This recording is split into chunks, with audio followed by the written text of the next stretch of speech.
नमस्कार, बिहार मिथिला न्यूज में आपका स्वागत है। मैं मनोज। बड़ी खबर हम बता दें, गौराबोड़ा में हो गया खेला। गौराबोड़ा में आखिर राष्ट्रीय जनता दल का सिंबल मिल गया है अफजल अली को। देखिए वहां भी कैसे खेला हुआ। वहां भी वीआईपी कुछ पूरी तरह विफल रह गई मनाने में। ये कहा जा रहा था कि जब नामांकन के नाम वापसी की बात होगी तो तेजस्वी यादव, लालू यादव के साथ सभी बड़े नेता, मुकेश सहनी मनाएंगे अफजल अली को, कहेंगे आप बैठ जाइए संतोष सहनी के पक्ष में, वीआईपी के प्रत्याशी के पक्ष में। लेकिन अंततः नहीं बैठे। अफजल अली को पूरे अल्पसंख्यक समाज का वोट बैंक है, समर्थन है। इसके अलावा और भी जाति में भी उनका वोट बैंक है, सहनी के भी लोग हैं, सभी लोग हैं।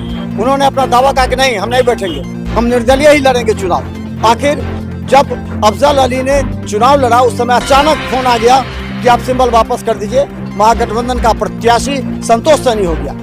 सिंबल उनके पास था, लेकिन तब तक वो नामांकन कर चुके थे। उसी सिंबल, राजद के लालटेन के सिंबल पर वो नामांकन कर चुके थे। अब दबाव होने लगा कि अब तो सभी चर्चा में आएंगे कि नहीं, महागठबंधन का प्रत्याशी उमेश सहनी है।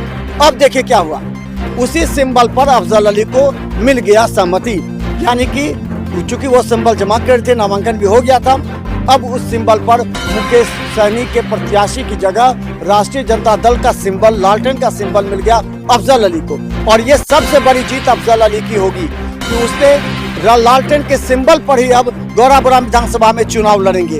अब बच गए मुकेश सहनी। क्या करेंगे? वीआईपी नाव के चिन्ह पर वो चुनाव लड़ेंगे। मुकेश सहनी अब वहां पर दावा भी करेंगे तो मुश्किल हो जाएगा, क्योंकि पूरे महागठबंधन के प्रत्याशी के बारे में ये चर्चा है कि अब वहां गौराबोड़ा में महागठबंधन का प्रत्याशी कौन होगा। सवाल ये है कि इतनी बड़ी रणनीति और राजनीति अगर हुई तो इसमें महागठबंधन को नुकसान होने की संभावना।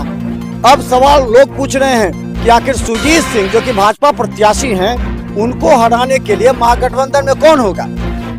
संतोष सहनी या अफजल अली? अफजल अली के साथ अल्पसंख्यक वोट होंगे। पिछली बार अफजल अली सवर्णा सिंह से मात्र 6,500 वोट से हारे थे।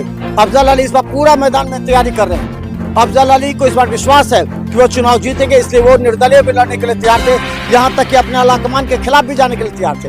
लेकिन अब लालटेन का सिंबल मिल गया, अब वो प्रचार प्रसार करेंगे लालटेन का सिंबल का, और लोगों के दिमाग में लालटेन का सिंबल है नाव की जगह। अब नुकसान हो गया मुकेश सहनी को। मुकेश सहनी की रणनीति कहीं न कहीं इस बार फेल होगी। मुकेश सहनी को पूरे दमखम के साथ इस बार दिखाना पड़ेगा कि नहीं, महागठबंधन का उम्मीदवार अफजल अली नहीं बल्कि संतोष सहनी है। लेकिन आप समझिए, अब तेजस्वी यादव नहीं है। अगर तेजस्वी यादव लालटेन का चिन्ह लेकर के प्रचार करने आएंगे इस क्षेत्र में, गौराबोड़ा में, तो लोग क्या कहेंगे, किसको कहेंगे?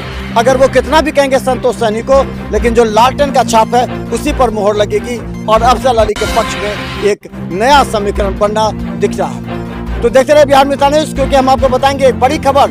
अफजल अली के पक्ष में सिंबल मिल जाने के बाद अब लोग एकजुट हो रहे हैं। वहाँ राष्ट्रीय जनता दल के जो समर्थक है, राष्ट्रीय जनता दल के जो वोटर हैं, वो अफजल अली के समर्थन में जुट रहे हैं। इससे भारी नुकसान होगा। अब यानी कि सुजीत सिंह और अफजल अली के बीच ही गौराबोड़ा में मुकाबला होगा। तो देखते रहे बिहार मिथिला न्यूज। यूट्यूब में सब्सक्राइब कीजिए। GTPS सिटी केवल 10 पर लाखों लोग हमें देख रहे हैं। इसके बाद दिखाएंगे दरभंगा शहरी विधानसभा में भी किस तरह मुकेश सहनी का नाव फेल्योर होता जा रहा है। संजय सरावगी और RK मिश्रा के बीच ही सामने मुकाबला नजर आ रहा है। देखिए बिहार मिथिला न्यूज यूट्यूब में भी। धन्यवाद।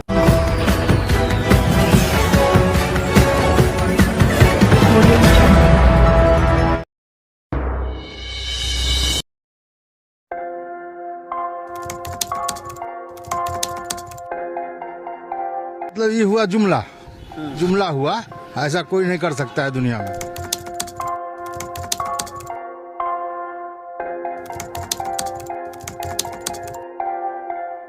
वोट बैंक के लिए तो कोई कुछ कर सकता है।